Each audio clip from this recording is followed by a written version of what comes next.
कुइया को पार न पावे, ये जग को रही न जाए, हो न जाए।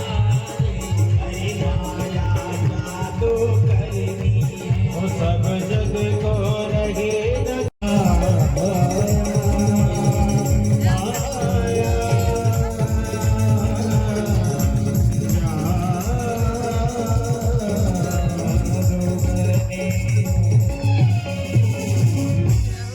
बोली शंकर भगवान की हर हर महादेव शंभु।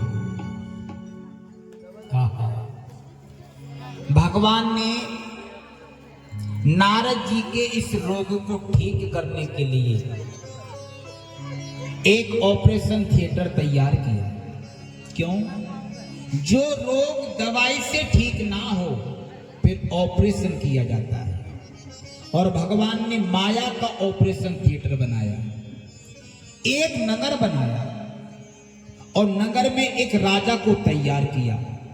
राजा की एक कन्या बनाई।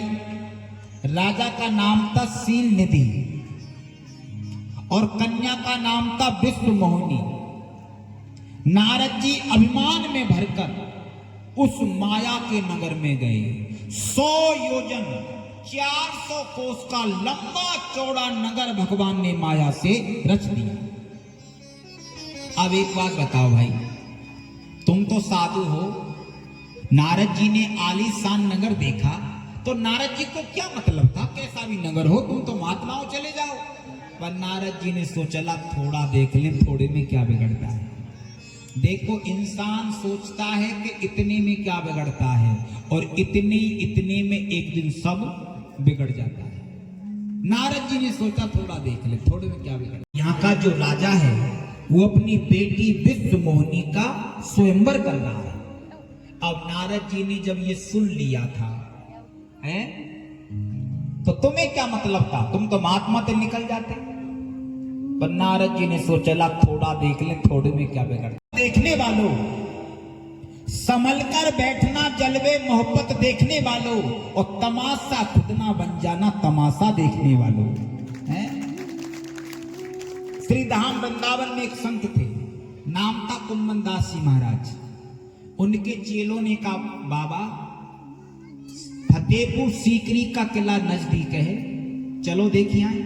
संत बातों में आ गए, चले गए, पैदल गए चलकर। किला देखकर शाम को वापस आए तो कुछ संतों ने पूछा, बाबा फतेहपुर सीकरी का किला कैसा लगा? कुम्मन दास जी ने कहा, गलती हो गई, बेकार गए हम। क्यों?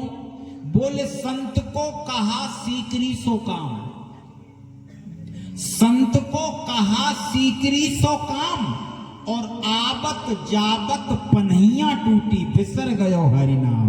संत को कहा सीकरी सो काम।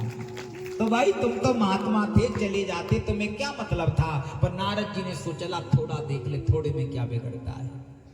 अब नारद जी शील निधि राजा के यहां चले गए। राजा ने नारद जी का स्वागत किया और विश्व मोहिनी को लाकर के नारद जी के सामने खड़ा कर दिया। महाराज हस्तरेखा देखो।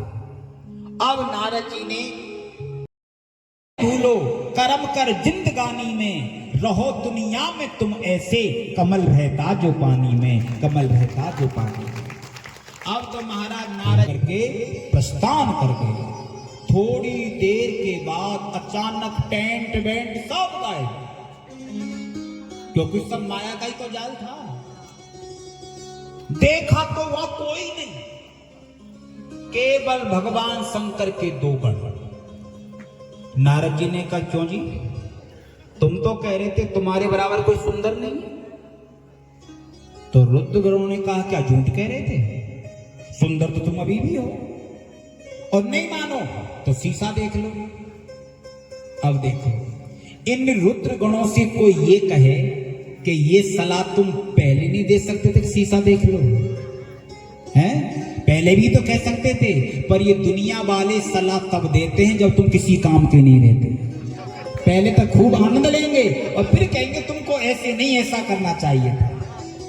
अब तुम दूसरों का सुख नहीं देख सकते, मैं श्राप देता हूं, तुमने मोहिनी रूप बनाकर राक्षसों से छल किया और देवताओं को अमृत पिलाया। तुमने वामन रूप धर करके राजा बलि को छला, आज मुझे मनुष्य रूप में छल किया है। तुम भगवान होकर भी पृथ्वी पर मनुष्य रूप धारण करोगे। और मेरा दूसरा श्राप, जिस प्रकार से स्त्री के वियोग में मैं तड़प रहा हूं, एक दिन तुम भी अपनी पत्नी के वियोग में वन वन में भटकोगे। और तीसरा श्राप, तुमने मुझे बंदर का रूप दिया है। जब तुम्हारी कोई सहायता नहीं करेंगे तो ये बंदर ही आकर के तुम्हारी सहायता करेंगे।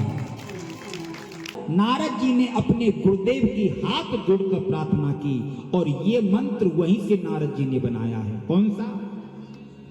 शांताकारं भुजगसेनं पद्मनाभं सुरेशं विश्वाधारं गगनसदृशं मेघवर्णं शुभांगं लक्ष्मीकान्तं कमलनयनं योगभिर्ज्ञानगम्यं। भगवान के दरबार में नहीं नाचेगा, भोलेनाथ उससे माफ कर देंगे। भाई नाचने नहीं आता, और जिससे नाचना आता है वो भगवान के दरबार में नहीं नाचा, अगले जन्म में बिना पैर के बनाएगा भगवान शिव उसको। क्यों? भगवान जानते मैंने इसके पैर दिए, नाचना सिखाया, फिर भी मेरे भजन में नहीं नाचा, तो इससे पैर देने का फायदा क्या है? इसलिए जिस चीज को आता ईमानदारी से।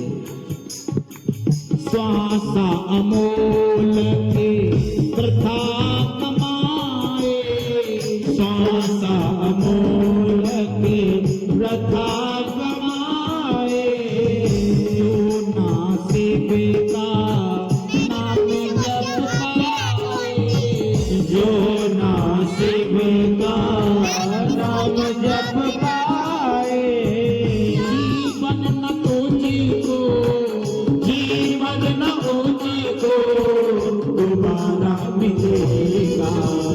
शिव नाम जप ले सहारा मिले, ओ शिव नाम जप ले सहारा मिलेगा। डूबे हुए को, डूबे हुए को किनारा मिलेगा। शिव नाम जप ले सहारा मिलेगा। नाम है सच्चा, एक ही शिव का नाम है सच्चा, एक ही शिव का नाम है सच्चा। मिलेगा शिव नाम जप ले सहारा मिलेगा, शिव नाम जप ले सहारा मिलेगा। हरि बोल।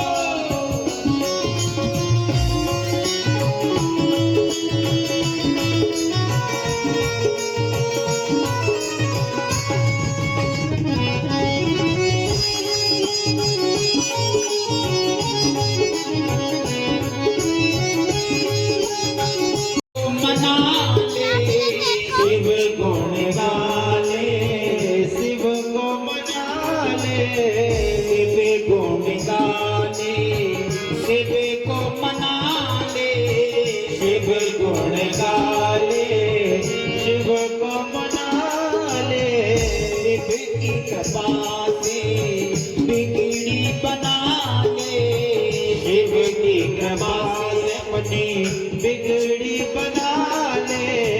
तुझे तेरी किस्मत का, तुझे तेरी किस्मत का सितारा मिलेगा। दोनों हाथ खुशी दे। शिव नाम जप ले सहारा मिलेगा, शिव नाम जप ले सहारा मिलेगा। डूबे हुए को, डूबे हुए को किनारा मिलेगा।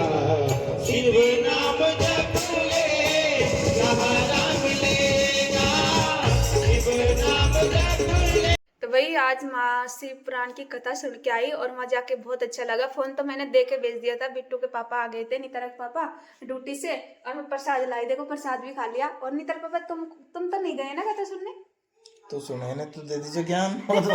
हाँ हाँ, ऐसे बोल रहे थे पंडित जी, आप यहाँ से कथा सुन के जाओ और घर पे जाके कथा बताना। आप एक भी व्यक्ति को कथा सुनाते हो ना तो 1000 मतलब व्यक्तियों को जैसे कथा सुनाने का फल मिलता है ना, वो फल मिलेगा तुमको। तो मैं सुना तो भाई सबसे बड़ी बताऊं क्या, मैंने क्या चीज नोटिस, मतलब उन्होंने बताया, मैंने एक भी अंगूठी नहीं पहन रखी है दोनों आंगड़ी में, क्योंकि मुझे सुहाती नहीं है। तो अपनी जो शादी की अंगूठी होती है ना, लड़का लड़की को पहनाते हैं, वो अंगूठी किसी ने भी नहीं पहन रखी, सिर्फ एक लेडीज ने पहन रखी। तो वो जो अंगूठी होती है ना, उसको सीधे हाथ की, और कौन सी अंगुली बोलते हैं इसको, अनामिका उंगली बोलते हैं, इसमें पहन के पूजा किया करो भोले बाबा की, जो भी देवता की करते हैं। इससे बहुत अच्छा फल मिलता है। पति को भी पहननी चाहिए, पत्नी की पहनाई हुई अंगूठी, और पत्नी को भी पहननी चाहिए। मतलब पूजा इसी से मानी जाती है भाई, कि जो अंगूठी पहन के पूजा करते हैं ना भगवान जी की, वो। तो मैं नीतारक पापा ने भी एक भी नहीं पहन रखी, तो मैं इनसे बोल रही हूँ अपन है ना नई साल के दिन अंगूठी बनवा लेते हैं। बनवा दे तो लिया। सोना की ना चाहिए, चांदी की ना सही तो तांबा की, पीतल की, कुछ तो पहनो। मैं सोने की पहनूंगा डायरेक्ट। सोना की में टाइम लगेगा, अपन नई साल पे बनवा लेते हैं नीतारक पापा। मेरे को तो चांदी की बनवा दीजिए, मैंने ना करे तो सोना की बनवा मेरे को। तो मेरे को तो चाहिए सोना, मेरे को ना सो चांदी पीतल। नहीं, जैसे पूजा करते हैं अपन साथ में, जब सीता जी मतलब वनवास को गए थे राम जी के साथ, तो उन्होंने केवट के देने के लिए कुछ नहीं था, तो उन गूठी दी थी ना, जो राम जी ने उनको गूठी नहीं दी, उनके पास रख ली। तो जब सीता जी का हरण हुआ, वो लेके गए थे रावण, तो हनुमान जी वाटिका में बैठी हुई सीता माता ये सोच रही थी मैं मर जाऊं कहाँ से, भगवान से मेरा बिछड़ गई। तो हनुमान जी ऊपर से देख रहे थे, मतलब पेड़ पे से, तो हनुमान जी को देख के वो भी मतलब इमोशनल हो गए, उन्होंने गूठी नीचे डाल दी कि माता ये गूठी से पहचान जाएगी। तो वही तो गूठी है वो, मतलब जिसको राम जी को सीता माता ने पहनाई थी, उसी से तो पहचानी भाई। हाँ वाह खेलू रुलाएगी क्या यार, इतना नहीं, ज्ञान ऐसे बता रही हूँ तो है ना, मतलब वो गूठी जब से सीता माता ने पहरी ना, तब से ही मतलब उसके सारे दुख तकलीफ दूर हो गए। फिर उसने सोचा कि हाँ अब अपन मतलब कि राम जी आएंगे और मुझे छुड़ा के ले जाएंगे, यही है। अगर एक व्यक्ति गूठी पहन के पूजा करता है ना, तो दोनों पति पत्नी के फल मिलते हैं उसमें। हाँ, इसलिए बोल रही हूँ मैं। चलो अब रील बनाते हैं।